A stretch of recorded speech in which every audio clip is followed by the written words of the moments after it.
Ano, sir? Yeah. Well, it's Monday. Great Monday. Welcome once again in our vlog, Kapihang Marinero. Nembaga bigat kada kayo amin dita. Nakakabsat ko nga Ilocano. Maya paaba kay kayo ngan king Pampanga. Mayong buntag sa atong mga kaigsuunan sa Sugbo, sa Negros, ug sa Mindanao. Maayo nga aga sa mga kasimanwa ko sa Iloilo, maupay nga aga, haak mga kasangkayan halete, ang mga waray-waray dira halite, con mi hermanos y hermanas alina Sambuanga, buenos días con ustedes, ha mga maastay manghud ko hasug, ha basilan, ha tawi-tawi, ha Lanao, Hako Tabato, Assalamualaikum warahmatullahi ta'ala wa barakatuh. La la. Now, basahin muna natin yung mga comments na hindi natin nababasa last time, no? Pero ang topic natin ngayon ay the landscape is changing. From Gerald Paul de Venecia Esteban, Sir, tanong ko lang po, katwiran ba ng ship management na di magpauwi dahil magastos ang pang-accommodation sa Manila para sa 14 days quarantine kahit patapos sa kontrata namin? Anong mapapayo mo? Siguro ito si Gerald Paul, no? De Venecia Esteban ay on board ngayon. Gerald, ito ang masasabi ko. Walang manning agency, walang shipping company na hindi gustong mapauwi. Pero ito ang problema sa mga gustong umuwi. Yung bang sunod na puerto nyo, kung saan kayo magdiskarga o magkarga, bukas ba sila? Bukas ba ang airport nila? Yan ang unang problema. Bukas ba ang airport nila? Nasa convenient port ka ba? May mga aeroplano ba sila para may uwi ka dito sa Pilipinas? Pangalawa, kung na-timing yan, nung pag-uwi mo, ay sirado dito sa Pilipinas, saan ka naman iuwi? Saan ka naman iuwi? Kasi tatlong beses, bali, nag-lockdown ang airport natin dito, no? Pangatlo, sa pagpalagay na lang natin, na may aeroplano na nakabiyahe. Paano ngayon kung may visa sila at wala ka namang visa?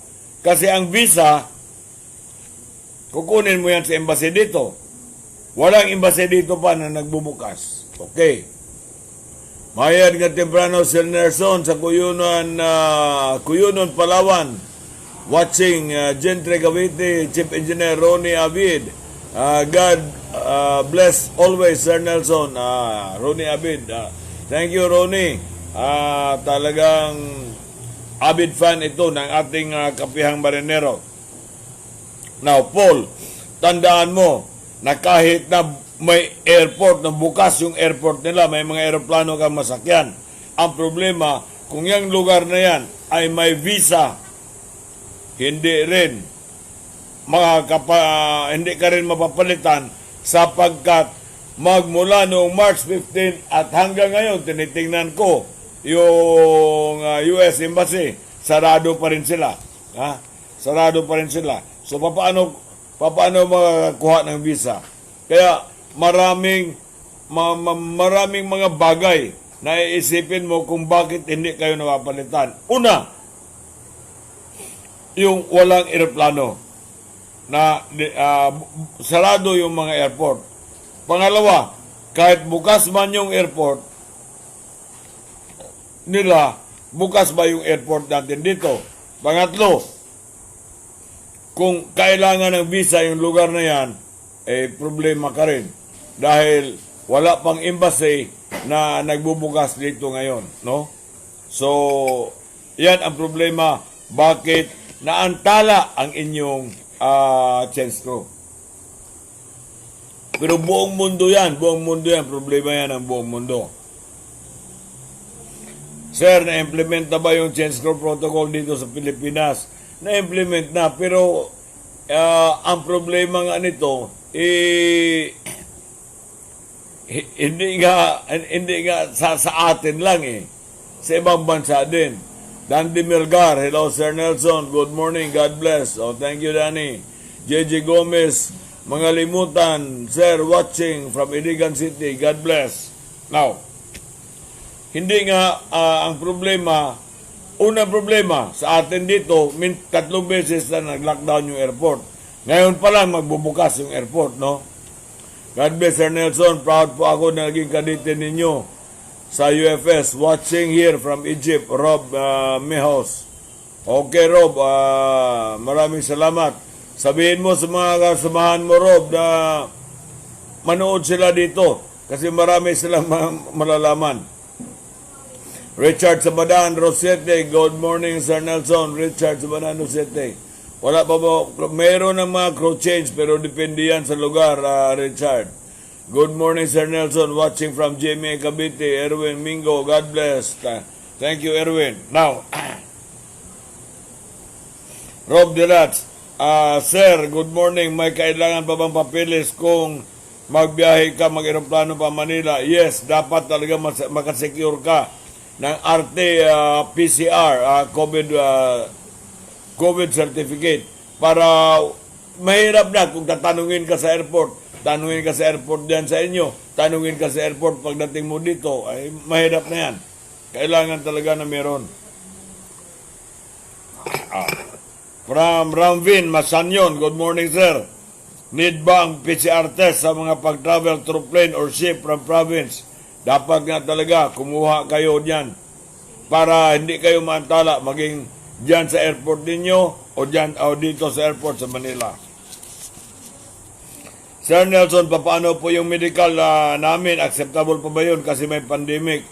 Yung medical certificate, ang pinakamahaba na ay 2 months.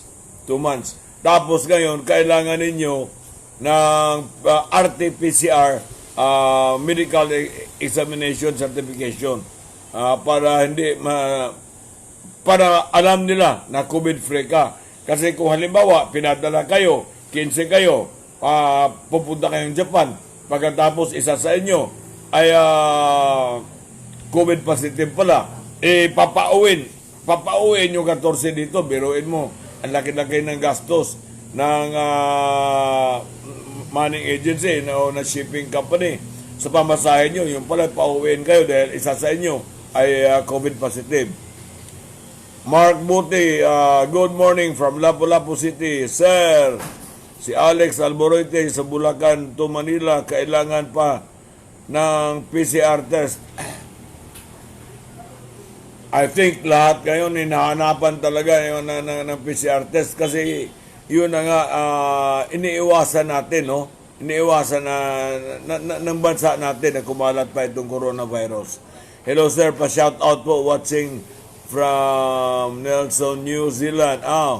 Lipatunugon Arindain, watching from New Zealand, heading towards China, proud UFS cadet, Tinig Department, God bless you sir. Okay. Hindi ko na malaala kung sino yung mga kadete ng UFS na tulungan ko. Alam ninyo, libo-libo kayo. Kung daan-daan lang siguro, malaala ko pa. Pero libo-libo na kayong natulungan ko. At marami na sa inyo, ang mga kapitanes, chief engineer, mga opisyales. Michael Olabiaga is watching. Bring them on camera. Alright. Ito na naman kay Jeves Lopez. Sir Nelson, good morning. Pag-uwi ba namin, swab test ba agad kami sa NAIA Airport, tapos ilang days ang result. Pag negative result, wala na bang 14 days quarantine? Yes, ganito yan, JV. Pagdating ninyo ngayon sa Manila, obligado kayong kukunan kaagad ng RT-PCR test at ipadala kaagad yan sa Red Cross. Ngayon, napabilis na nila. Dati, ang sabi nila, inaabot na 10 araw o 7 araw. Ngayon, mga 3-4 na araw na lang. Pinakamabagal na yung 5. Pero ginagawa ng Red Cross na mas bibilisan pa. Bukas pala. Bukas ang guest natin si Senator Gordon. Marami tayong may tanong kay Senator Gordon. Tungkol dyan.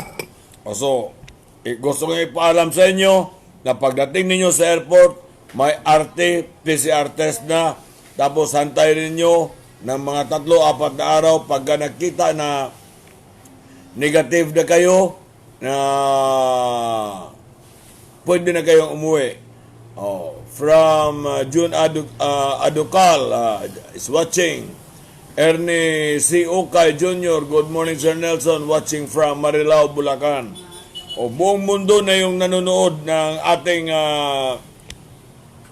kapihang marinero kasi dito mo lang makukuha ang latest information, no? At dito pa sa information na natin, tiyak na walang fake news dito. Sir, good morning from Dipolog. Pag bumalik ng Manila, pag mag-report, di na po kailangan ng quarantine. Hindi na kung meron kang PCR, meron kang certificate. Dapat ka talaga makakuha ka agad ng RT-PCR certificate. Sa Dipolog pala, ang sabi nga, resume na ang flight. Resume na ang flight. Pero yung kasama ninyo, no, na dating UFS na si Captain Rio Florin, sabi nga niya, may ticket na siya. June 3, papunta dito. Pero tinawagan siya. Madidili. Baka 8 na ang dating niya. Sir, good morning from Dipolog. Bumalik na Manila. Sir, pag mag-report, no. Hindi pa bumalik dahil si Rio nga, Florin, meron na siyang ticket, pecha 3, pero ano daw, si June Aducal para watching from Indian Ocean. Si Glenn Panyang, good morning sir. Hindi pa masyadong yung mga flight schedule natin, hindi pa masyadong klaro talaga, no? Gawa ng yung sa Dipolog, may ticket na siya, pecha 3, tinawagan siya, maging petsa 8 na raw yung alis niya. So, i-follow up nyo palagi yung mga flight ninyo kasi medyo may mga problema din. Kagaya ng sinasabi nila na ito na tayo, general quarantine na tayo. Pwede na magtrabaho lahat. Anong pwede na magtrabaho? Kung wala kang masakyan, pwede magtrabaho. Halimbawa, taga-alabang ka, gagaya ng sekretary ko. Alabang siya. Kanina pang madaling araw, naghahantay ng sasakyan. Walang masakyan. Yung alabang papunta dito Manila, lalakarin niya. Alan Danghil is watching. Okay, Alan, thank you. Matdong Ariston Borja is watching. Good morning, sir, from Pacific Ocean. Biruin nyo, mga followers natin, Pacific Ocean, Indian Ocean, Europe, Middle East. Now, yan. Ang gusto kong ipaalam sa inyo na marami pa rin, no? Marami pa rin may problema sa pag-uwi kasi nga, una, maaring yung airport na yan na kung nasaan kayo ay sarado. Ngayon, kung bukas man, ngunit nangailangan ng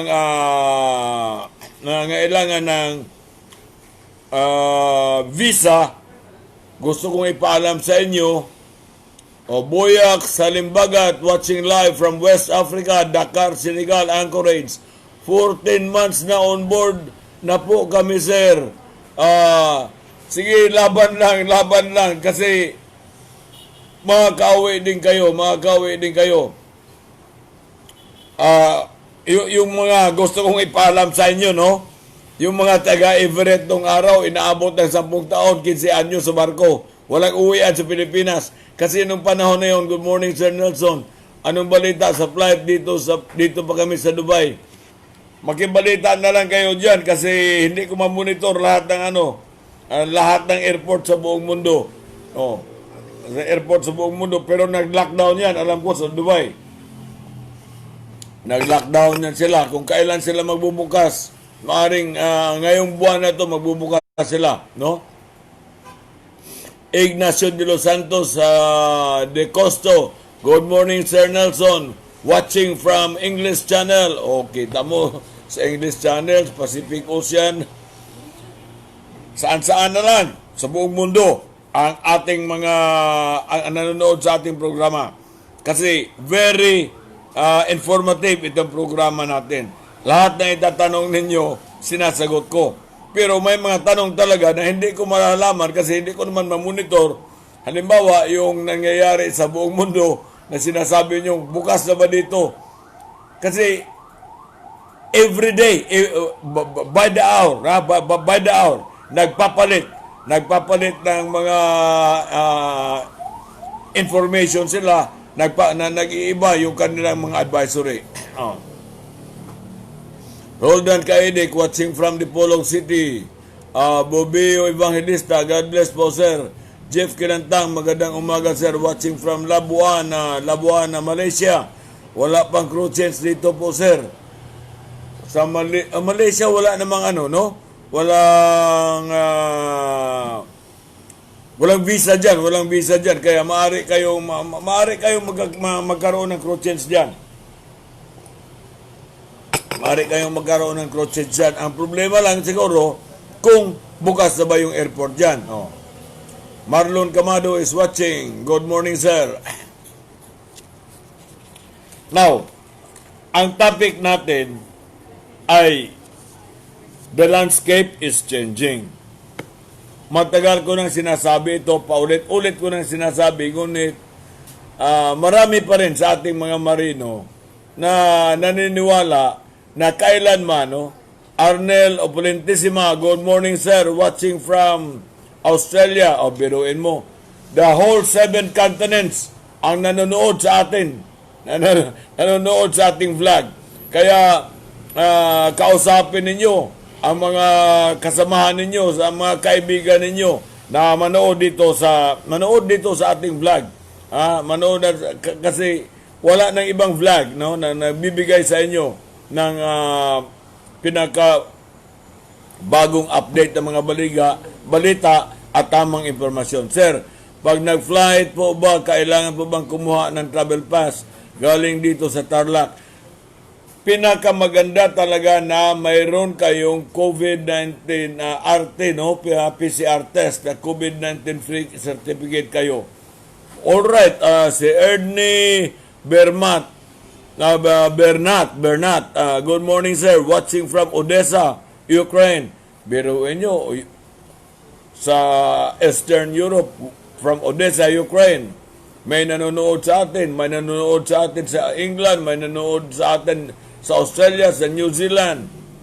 Mayroon ding nanonood sa Cabuyao, Laguna, Ronald Cruz, Recentes. Now, ang sinasabi ko sa inyo na the landscape is changing. Apple for apple, orange for orange, orange for orange. Filipino seafarers are still the best there is in the market, no? Nico Bautista, good morning, sir. Kailangan pa ba kumuha ng travel pass mula dito sa Tarlac? Paulit-ulit ko sasabihin, pinakamaganda talaga na kumuha kayo ng travel pass at dapat gumawa ng connection, no? Or communication ang local government unit ninyo at dito sa Manila para hindi kayo mahirapan. Mahirap na yung kumpiyansa kayo, no? Pagkatapos masita kayo doon sa gitna at pababalikin kayo. Nako, mahirap na po. Mahirap yan. Napababalikin kayo, maglakad kayo pa uwi. Good morning, watching live South Atlantic Ocean, inbound to Brazil. Lagpas na po kami dito ng 1 year ay talagang sa Brazil kayo. Mag-ingat kayo diyan sa Brazil, no? Mag-ingat kayo sa Brazil diyan, Carl. Kasi sa Brazil ngayon, talagang grabe ang pagdami ng mga infected diyan ng virus. Grabe yan. Sumusunod sila, tinatalo sa US tinatalo na nila yung Italy. Ang Italy pababa na. Sa Brazil, paakyat ng paakyat. Kaya mag-ingat kayo dyan. Huwag kayong lumabas dyan sa Brazil.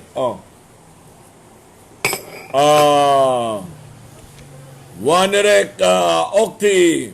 Good morning, sir. Watching from US. 7 continents nga nanonood sa atin dito. Maraming salamat sa inyo, no? Mad Dog Alson Borja. Sir, gising na ba ang mga taga-Marina? Mukhang nahimbing po ata. Hindi, gising na sila. Bukas na yung sa SMPITC. At bukas na rin yung online nila. Pero yun na nga sinasabi ko, no? Sa kanilang online, na hindi pwede yung online lang lahat. Kasi marami pa rin sa mga Marino na talagang hindi computer literate, no? At kagaya ng maraming nagrereklamo sa resulta ng kanilang COVID test sa Philippine National Red Cross. Pero tumawag sa akin si Senator Gordon Nelson, kaya ganun ang nangyari, no? Ito Sammy Pacheco. Sir, good morning. Hingi lang ako ng advice. Magpa-renew kasi ako ng passport kung bukas na ang DFA. Thank you po, sir, from Tondo, Manila. Maaring bukas na ang DFA ngayon, pero tingnan mo lang, no? Tingnan mo lang sa amin kung meron ba silang online application sa passport. I-google mo kung meron na ba silang online application from sa passport. Channel Puray, good morning, watching from Curaçao. Biruin mo, Netherlands Antilles, may nanonood pa rin sa atin. Kahit saan parte sa buong mundo, may nanonood na sa atin ngayon.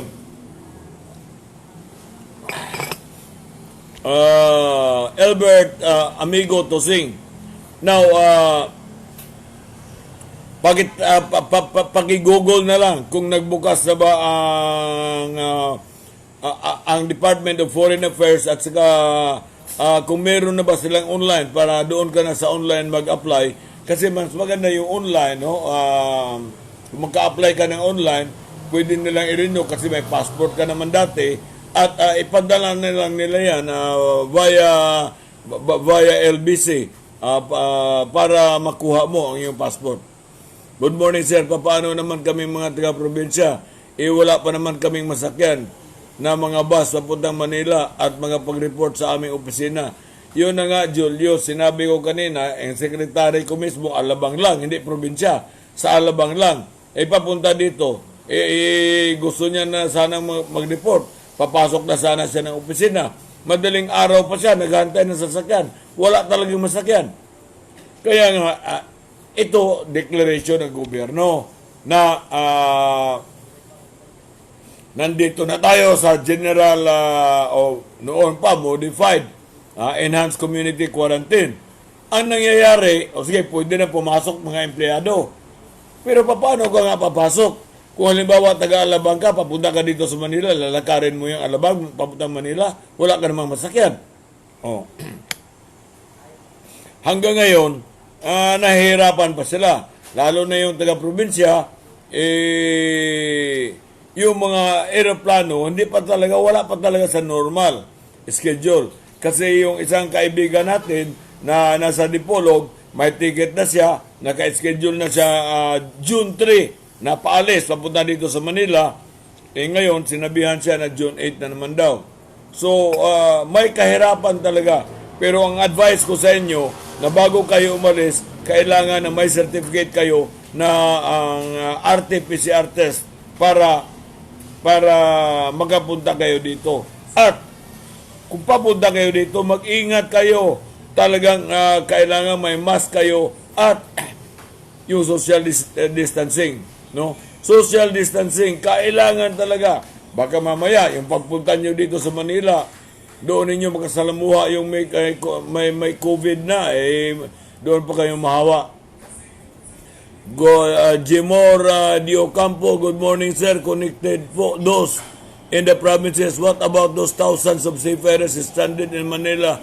Are they the priority? Yes, priority kayong mga stranded. Alam nyo naman na kahit itong abang lingkod ninyo, walang-wala ito, walang pera kasi hindi naman tayo naniningil ng monthly union dues. at hindi naman tayo naningil sa ating mga members, no?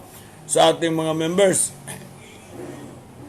Wala tayong pera. Pero alam ko na maraming nahihirapan sa mga stranded na marino dito sa Manila at halos wala na makain. Kaya namimigay tayo ng pagkain sa mahigit mga 30 na dormitories, no, ng mga marino sa dito sa Metro Manila. Julito David Ego, sir, good morning, watching from Valenzuela City. Tanong ko lang, sir, kung magpa-open kaya ang mga training. Ang mga training center, sana lalabas na, no, ngayong araw na to, yung memorandum circular o advisory ng ng Marina na kung paano ang guidelines sa mga training. Kasi may mga training katulad ng refresher course na survival at sea. Kung maiiwasan ba nila ang social distancing, no? Merong iba diyan na pwedeng i-online. Pwedeng i-online. Pero halimbawa, yung assessment, practical assessment, hindi pwedeng i-online yan, no? Melvin Bitolfo is watching. Bring them on camera. Hindi pwede ng yung assessment, practical assessment. Matt Dog Alsamborha, sir, regard sa misis ko na malapit ng mga anak na nakikinig siya. Nakikinig siya ngayon. Oy, thank you, Matt Dong Alson, Borha. Borha, taga Bohol ito. Taga Bohol ito. Sige, anuhin ninyo siya, himukin ninyo siya na makinig sa atin. Kasi dito, kumpleto yung yung isasagot ko sa inyo ng sa inyong mga tanong kung may katanungan kayo. At tuloy-tuloy ang ating pagbibigay ng informasyon. Balik ulit tayo sa ating topic. Ang topic natin is the landscape is changing. Hindi katulad nung araw, nung kami, no, kapanahon na namin, kami ang pumapalit sa mga Hapones at lahat ng mga Eastern Europeans. Wala pang ibang kalaban masyado ang Pinoy noon. Of course, na meron ng pailan-ilan mga Indiano. Pero ang Inchik, wala pang Inchik, hindi pa yan kasama sila, hindi pa yan sila pinapasakay sa mga barko na tinatawag na flag of convenience vessel. Kaya yun din mga Eastern Europeans, hindi pa rin sila nakakasakay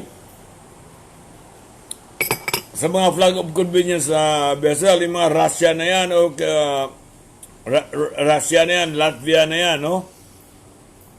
Ngunit ngayon, nakakasakay na sila. Vietnam, yung Myanmar, wala pa yan sila, no? Wala pa yan sila.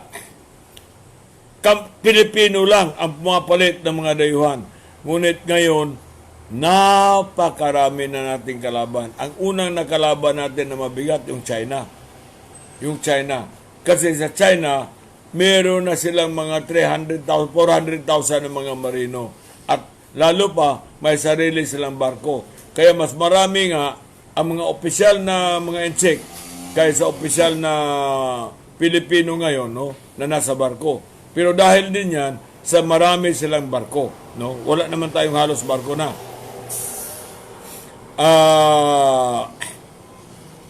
Iyon na nga ang problema, no? Marami na tayong kalaban. Ngayon, tandaan ninyo ang advantage natin. Ang advantage natin ay halos lahat sa atin marunong makapagsalita ng English. Kahit Carabao English man lang, at least, no, nakakapagsalita ng English ang mga marinong Pilipino. Ang problema, yung ibang mga bansa ay pinukpok din sila na magsalita ng English. Ako mismo, hindi ako maniniwala kasi nakikita naman natin yung mga Inchik kung paano magsalita ng English. Kaya tinatawanan ko yung mga yan. Pero ngayon, makikita mo sa television kung paano sila magsalita. Talagang natuto na sila magsalita ng English. No? Yung iba mga Eastern European, ganun din, natuto na rin sila magsalita ng English. So yung bintaha natin sa English language ay napapantayan na ng ibang lahi. Ganun din sa Vietnam. Kasi ang mga instructor sa maritime school sa Vietnam, mga Pilipino. Now, isa pa, marami sa kanila ang mas mura sa atin. Ang Eastern Europeans, halos pare-pareha lang. Halos pare-pareha lang. Meron pa ngang mas mataas pa tayo kaysa Eastern Europeans. Ha? Mayroong mga instances na ganun. Kasi nalaman ko yan sa Marlo. May nag-apply na Pilipino. Available na raw siya. Shipmate. Sabi niya, available na ako sir, okay na ako. Pwede na akong sumakay. O sige, sabi, may shipmate ka kaagad, sabi ni Captain Tenorio. May shipmate akong bakante dito. 8,000 ito. Sabi ng shipmate ng Pilipino. Sir, hindi na ako 8,000 ngayon, 8,500. O sige, sabi ni Captain Tenorio, walang problema. So, umalis siya. Tawag kaagad si Captain Tenorio sa principal. Sir, may nakuha akong shipmate, pero ang hinihingi ay 8,500. Alam mo, sabi ng principal, walang problema. Maraming Ukrainian dito. Magkukuha ng 8,000 lang. Sige, wag na. Hindi pa siya nakababa, may kapalit na siya. After 1 month, bumalik yung shipmate. Okay na raw sa 8,000. Ang sabi ni Captain Tenorio, hindi ka pa nakarating sa ground floor eh. May kapalit ka na kaagad. May kapalit ka na kaagad. Kaya, huwag tayong maging kumpiyansa. Now, yung ibang bansa, talagang sinusuportahan nila ang kanilang mga marino sa India ngayon. Ang sabi ng Air India, kung may papalitan ng mga marino, nakahanda ang Air India na ihatid ang ating mga marino sa bansang yun. Kung kahit na walang flight, no? Walang flight sa India, sige, pag marino, pwede. Ihatid namin yan sa anumang bansa. Biruin nyo yan. May aeroplano tayong maghatid sa kanila, sa atin sa Pilipinas. May gagawa ba ng ganyan? Wala. Wala. Walang gumagawa ng ganyan. Ngayon, ito ang isa sa mga dahilan kung bakit mahigpit na ang ating kompetisyon. Sa ibang bansa, wala silang binabayarang uwa, wala silang binabayarang PhilHealth, wala silang binabayarang pag-ibig, wala silang binabayarang SSS. Wala silang binabayaran na ganyan. Bahala ang gobyerno sa kanila na mag-provide. Kita mo yan? Marami tayong add-on. Marami tayong add-on na hindi naman ang pakinabangan halos, lalo na yung sa uwa. Marami tayong add-on. Sila, sa sweldo nila, kung ano yung sinasabi ng sweldo nila, yun lang talaga. No? Meron pa palang union tayo dito. Magbabayad ng union. Swerte na lang yung iba kung ang CBA nila ay nasa UFS, sapagkat ang UFS ay hindi naman naniningil. Good morning, sir. May bus na punta Manila galing Imos. Punta ako sa Manning Agency. Siguro, dyan bandang Imos. Pero sa Alabang, yung sekretary ko, wala pa nga daw sa talagang masakyan. Depende nga siguro sa lugar. Ngunit na napakinggan ko naman na si Jojo Garcia na sinasabi niya na dahan-dahan daw nilang inaayos ito lahat. Maaring magkaroon ng carpooling, maaring yung mga SUV pabiyahin na rin. Pero kailangang ipatubad nga yung social distancing, no? Thank you for this information, Norberto Marapaw. Meron na pala sa Cavite. Now, Angelo Algido Ibanez is watching. Alright, Algido. Maraming salamat. Uulitin ko, no? Yung ating EDS na Maritime English, English professionals, marunong at least, no, ang mga Pilipino marunong magsalita ng English kung ikumpara sa ibang bansa. Medyo napapantayan na rin ng ibang bansa. Inayos na rin nila yung English nila. Isa pang advantage ng Pilipino, masipag tayo.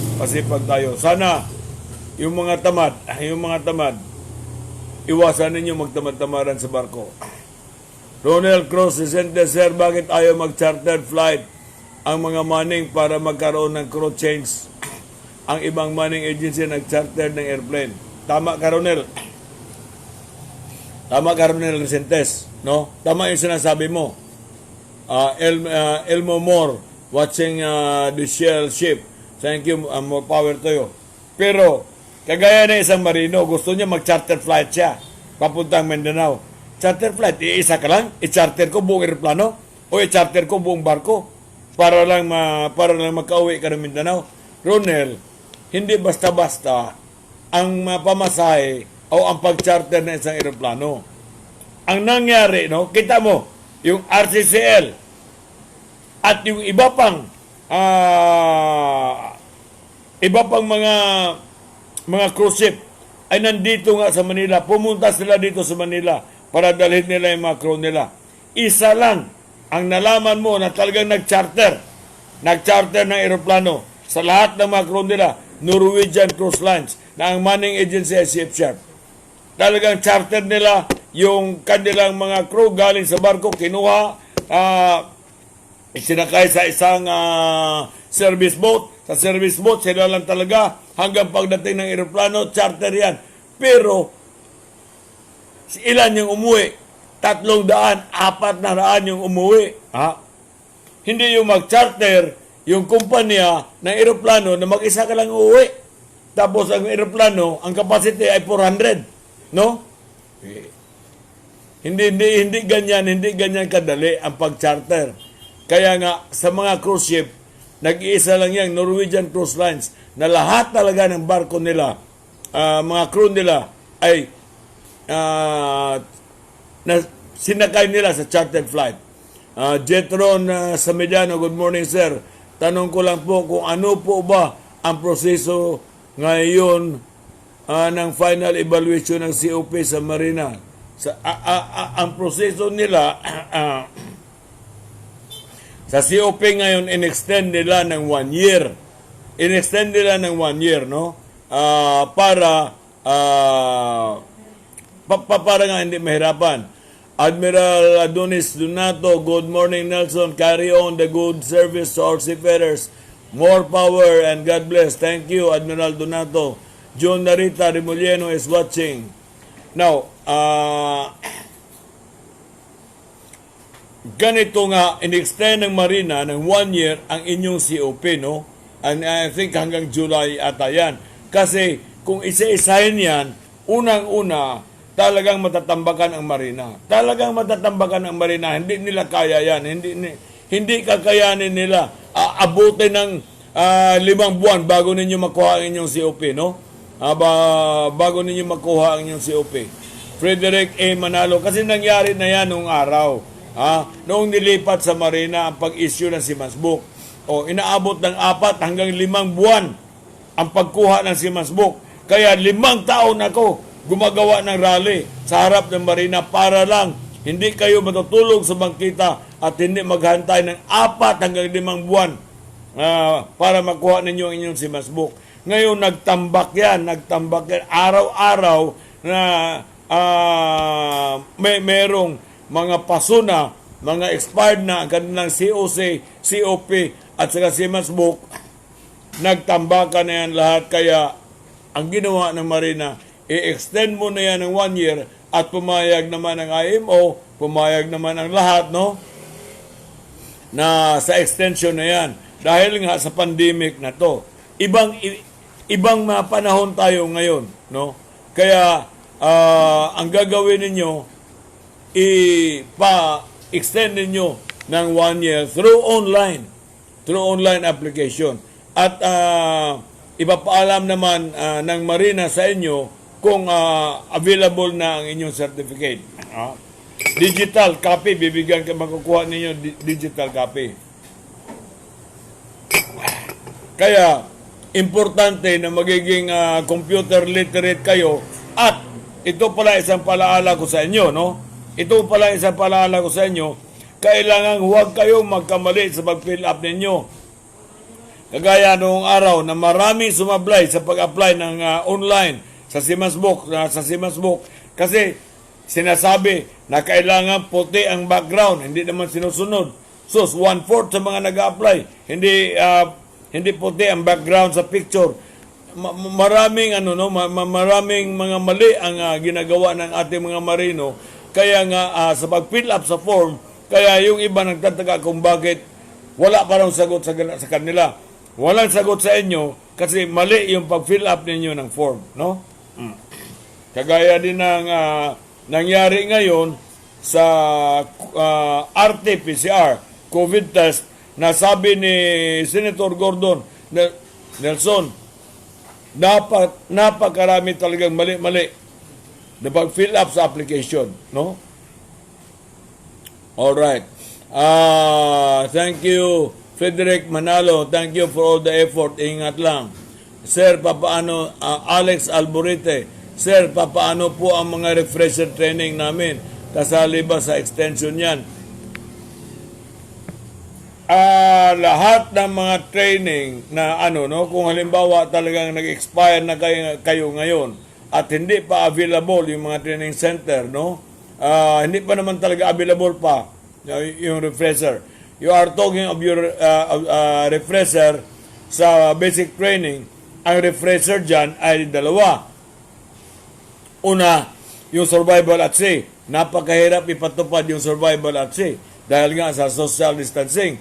At ang pangalawa, ang extinguishing or a fire in an enclosed space, talagang mahirap yan. Kaya kung paano nahihirapan siguro Marina kung paano ipapatupad yan, Jean Michael Jutabs is also watching. Nahihirapan ng Marina. Kaya hintayin na lang natin ang advisory ng Marina kung paano yan ipapatupad yung refresher course, refresher course na yan.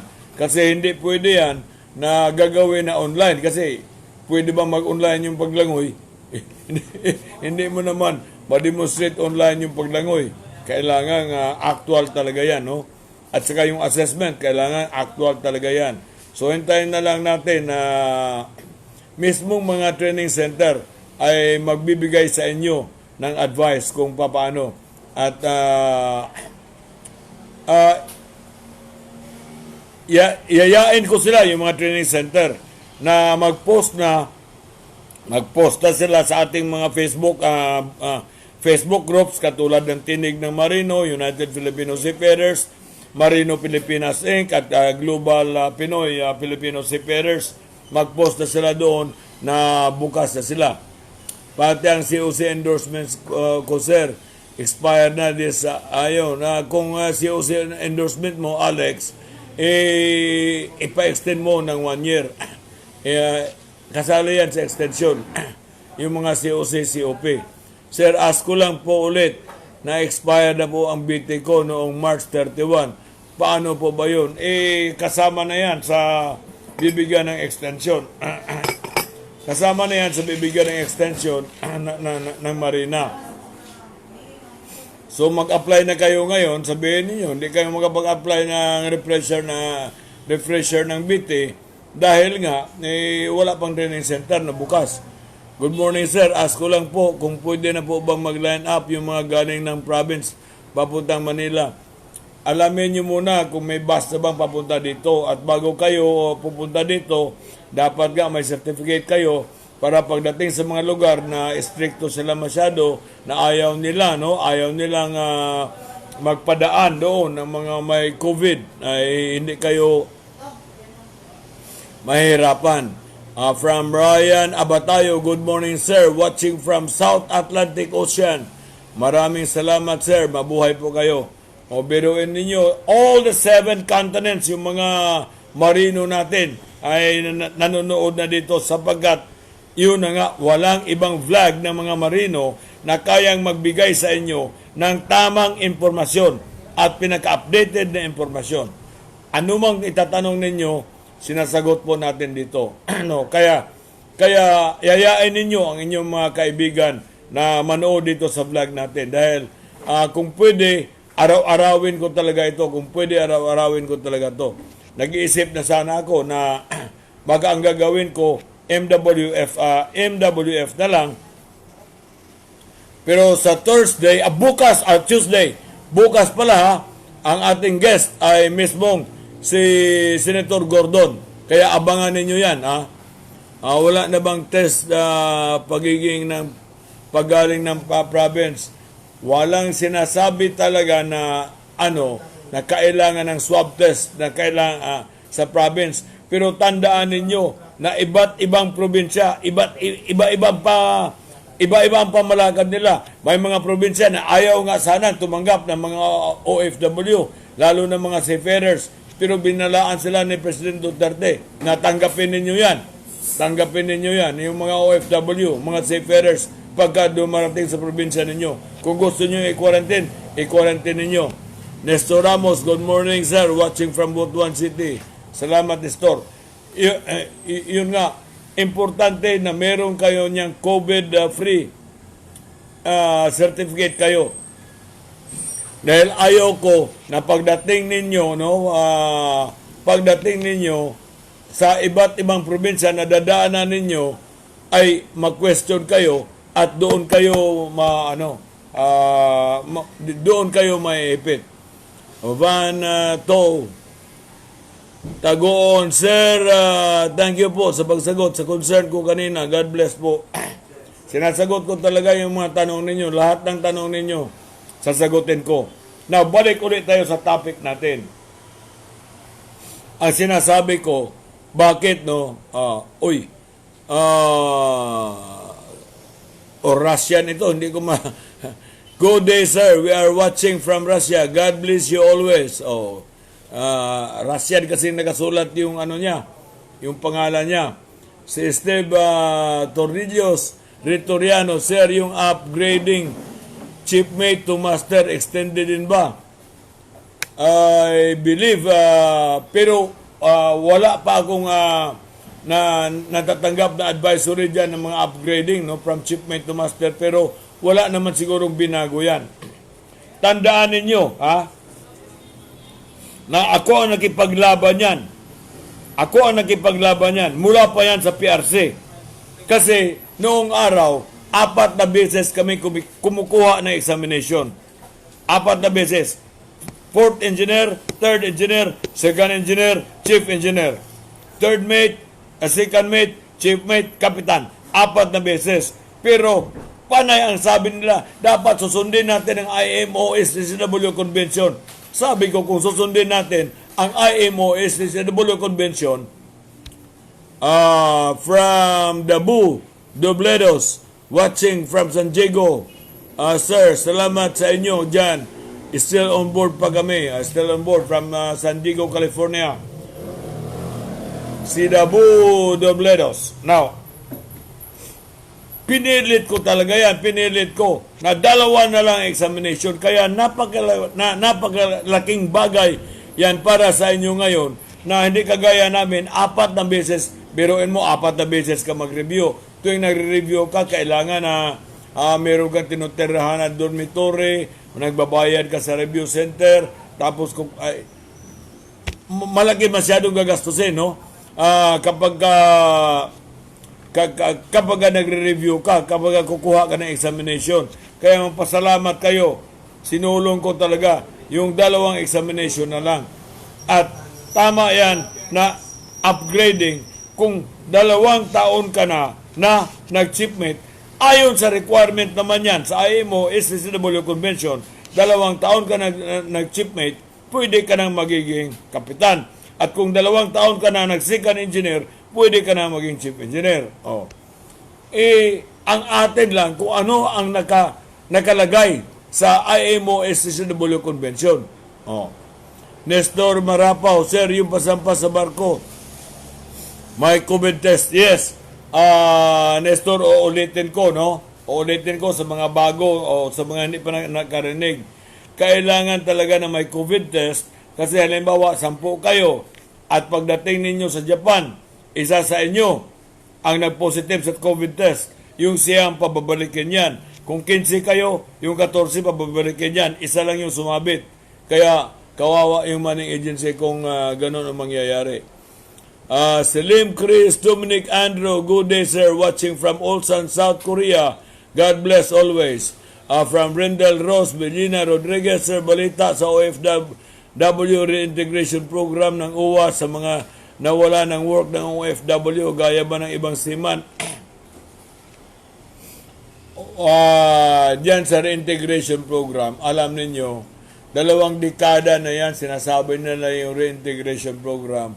Pero huwag kayong maniniwala dyan sa reintegration program ng UWA. Hindi ganun ka-effective yan. Meron tayong ginagawa na reintegration program, financial literacy seminar, dyan kayo mag-seminar. Pero sa ngayon, medyo hininto pa natin dahil nga dito sa COVID. Kapag ka nagbalik na, ito ang reintegration program na ginagawa namin ni Captain Morales. Sinama ko dito si Captain Morales kasi si Captain Morales ang may pera. Libre ang venue. Binibigay ni Captain Morales yung lugar niya sa venue. Libre ang seminar. Siya ang nagbabayad sa mga financial experts, no? Siya ang magbabayad, financial experts, literacy experts, para magbigay ng seminar. Libre ang pagkain, libre pa ang snacks, libre lahat. Yung financial literacy seminar natin. Tapos, dyan sa financial literacy seminar natin, magsama na rin tayo dyan ng agriculture. 2 kami ni Captain Danny Rico Hermoso ang magtuturo sa inyo ng organic farming. Okay? Pero sa ngayon nga, dahil bawal pa yung magkaroon ng klase, wala mo na yan. Basta kapag bumalik na sa normal, ibabalik namin itong literacy, financial literacy program ng mga marino. So balik tayo ulit sa ating main topic. Marami na tayong kalaban. At isa sa mga dahilan din kung bakit lumipat yung ibang mga ship owners sa ibang bansa ay dahil sa napakaraming sinasampang kaso ng mga marinong Pilipino sa kanilang mga ship owners. Lalo na yung mga marino na matatanda na walang naipong pera, ginagawang pang-retirement, no? Ginagawang pang-retirement yung pagsampa ng kaso sa mga ship owners. Kaya umaayaw ang mga ship owners. Dendel Rose Villena Rodriguez, sir, so COVID, sir, sabi ng Dole Secretary, magbibigaw daw ng cash assistance aside sa Dole AKAP. Totoo po ba yan? Huwag kayong umasa masyado dyan kasi dinidikdik natin itong UWA, no? Itong Dole, na hindi na kailangan maghantay sila ng pera sa gobyerno sapagkat nandyan nga yung pera ng mga marino, nandyan sa UWA, nasa trust pa ng UWA, pero ayaw ilabas ng UWA dahil sa palagay ko, pinahiram na nila, no, yung pera na yan sa BNP Paribas, sa offshore bank. Kaya wala ng pera na natira dito sa Pilipinas. Huwag kayong umasa masyado sa mga sinasabi nila kasi unang-una, sila rin ang UWA din at saka Dole ang nagpalabas na ang mga marino daw hindi OFW. At sila din yung nagpalabas, Dole at saka UWA din ang nagpalabas ng department order na ang mga mining agency, shipping company daw ang magbabayad kung nasa bakasyon na. Kahit natapos na kontrata na ang mga marino. Sila yung mga nagpapalabas ng mga fake advisories. Matawag ko yung fake. Bakit? Kasi wala yan sa IMO SW Convention at wala yan sa batas mismo. Migrant Workers and Overseas Filipino Act. Yung mga sinasabi ng UWA at saka sinasabi ng Dole. Wala yan. Kaya fake yan. Fake yan. Huwag kayong umasa masyado niyan. Pero nyo sabihin nila na ang mga marino hindi OFW. Saan ka nakakita niyan? Na dapat yan ang mga ahensya, departamento ng ating gobyerno na aayuda, no? Aayuda sa mga marino. Sir, ask ko lang sana kung for confirmation lang, yung mag-expire lang until July 2020. Sa ngayon, yun pa ang sinasabi nila. Until July 2020. Tingnan natin ang sunod na sunod nila na mga advisory. Baka i-extend nila yan. Tama po kayo, sir. Dapat sila ang dikdikin talaga. Sana ibigay na sa atin ang pera natin. Pera ng mga marino yan. Pera ng OFW yan. OFW yan. Bakit hindi yan gamitin ngayon? Ito na ang panahon. Ito na ang panahon na gamitin yan para sa OFW. Tapos sasabihin nila, wala, ang mga marino hindi OFW, magpalabas sila mga department order ng PK. PK yan, sapagkat yung sinasabi nila, hindi naman talaga sumusunod sa Maritime Labor Convention. Walang sinasabi ang Maritime Labor Convention na kapag ka natapos na ang kontrata mo, kapag ka natapos na ang kontrata mo, mag-hotel ka, babayaran ka ng manning agency. Kalokohan yan. Apaw Marina, good morning sir. Magapag-email na po kami sa PCC Malacanang. Sige, tuloy-tuloy lang. Kasi tingnan mo, Apaw, malinaw, no?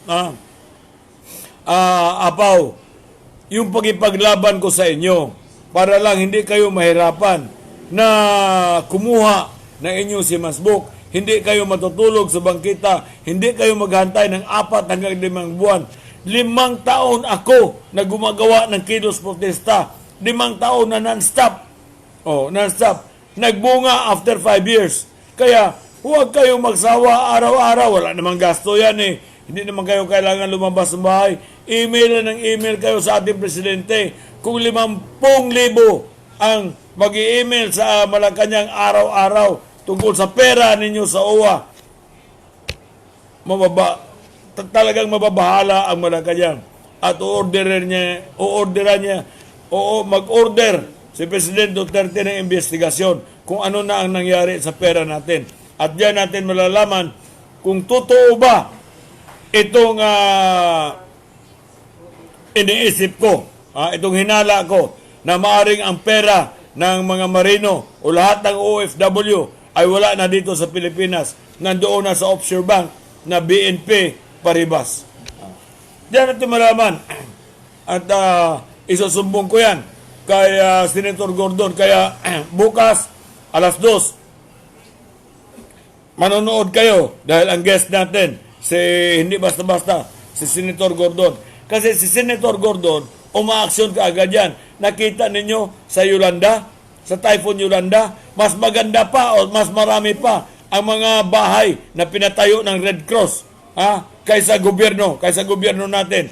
Doon sa Bohol, noong nalindol ang Bohol, makita ninyo na nandoon kaagad si Senator Gordon. Nakita ninyo sa Ondoy, si Senator Gordon mismo ang nakasakay doon sa amphibian, no? Amphibian ba na sasakyan na para magligtas sa mga na-stranded o nasa itaas ng bahay ng sa Bagyong Ondoy. Kahit sa Sakuna, dito sa Taal, Gordon din. Ngayon, dito sa PCR, no? RT-PCR test. Kung wala ang Red Cross, sa palagay ko, ilang libo pa lang ang na-testing ng ating gobyerno. Kaya magpasalamat tayo na nandyan si Senator Gordon. Si Senator Gordon ang nag-provide niyan kaagad. Kaya maraming OFW, maraming mga marino na nakunan kaagad ng RT-PCR test. At si Senator Gordon din, tandaan ninyo, ang nag-expose sa mga Ninja Cup. Si Senator Gordon din ang nag-expose sa mga peke na mga testigo din na Trillanes at Dilema. Naalaala ninyo yun, sila Scanyas at si Batubato. At si Senator Gordon din ang nag-expose sa good conduct time allowance sa mga preso na pati si Mayor Sanchez sana ng Kalawang na Laguna ay makakalabas na sana, no? Albert Amigo Tosing, salamat sir sa info. Tanong ko, September 2020 kasi mag-expire yung COC ko. More power. Kung sasagay ka ngayon, mabibigyan ka ng extension ng 1 year kasi kung sasagay ka September 2020, wala namang kontrata na ilang buwan lang bukod sa offshore na maiksi lang ang kontrata. Kaya 1 year talaga ibibigay sa iyo na extension, no? Albert Amigo Tosing. All right. Kaya kinuha natin si Senator Gordon kasi kung ano man ang mangyari, papaimbestigahan ko sa Senado ito, sa Senate Blue Ribbon Committee, kung nasaan ang pera ng mga marino na dapat gamitin na yan ngayon. Hindi yung gagawa kayo ng department order na ang mga marino ay hindi OFW. Madre mia, para lang magkaiwas kayo sa bayarin. Sasabihin nyo, ang mga marino hindi OFW, ha? At sasabihin ninyo na kahit tapos na ang kontrata, ang manning agency pa rin ang magbabayad. Tingnan mo gaano kalaking kalokohan ito. Kung halimbawa ako marino, ha? Ako ang marino, uuwi ako, tapos na yung kontrata ko. Ang gagawin ko, tatawagan ko pamilya ko. No. Punta kayo dito sa Manila, mag-hotel tayo ng 1 buwan, 2 buwan. Total, babayaran ng manning agency. At kung ganyan ang mangyayari, anong sasabihin ng mga ship owner? Hindi na tayo kukuha ng Pilipino. Kaya iwasan natin ang mga ganyang pangyayari. Sapagkat kung mabangkarote ang ating mga manning agency, wala na rin trabaho ang mga marino. Ha? Kung mabangkarote ang mga ship owner, wala na rin trabaho ang mga marino. Ang unang gagawin nila ng mga ship owner ay lilipat sila sa ibang bansa kung saan hindi sila binibigyan ng problema. Naintindihan ba kaya ninyo yan? Ha? Naintindihan ba ninyo yan? Yan ang dapat nating iwasan. Kasi marami na nga tayong kalaban ngayon. Hindi kagaya namin na sa panahon namin, 1970s, kami lang talaga ang pumapalit ng ibang lahi. Ngayon, marami na. Yung Vietnam, na gira lang ang alam. Ngayon, mayroon na silang 3 malalaking maritime universities na ang nagtuturo mga Pilipino. At mayroon na silang 100,000 ka mga marino. Biruin mo, mura pa ang sahod nila, wala pa silang add-on, at masisipag din ang mga yan. Tandaan ninyo, naka-ready na sila, hindi sila kasing ready, hindi tayo kasing ready sa atin. Dahil sa Vietnam, walang namatay sa kanila. Ha? Sumusunod sila. Biruin ninyo ang Vietnam, tinalo nila ang most sophisticated army in the world. Tinalo nila ang Amerikano. Ha? Samantalang barefoot, nagapaalang yang mga yan, at ano lang yung armas nila, ngunit tinalo nila ang mga Amerikano. Dito sa larangang ito, 100,000 na sila. Kung hindi tayo mag-iingat, maaaring papalitan tayo ng mga Vietnamese.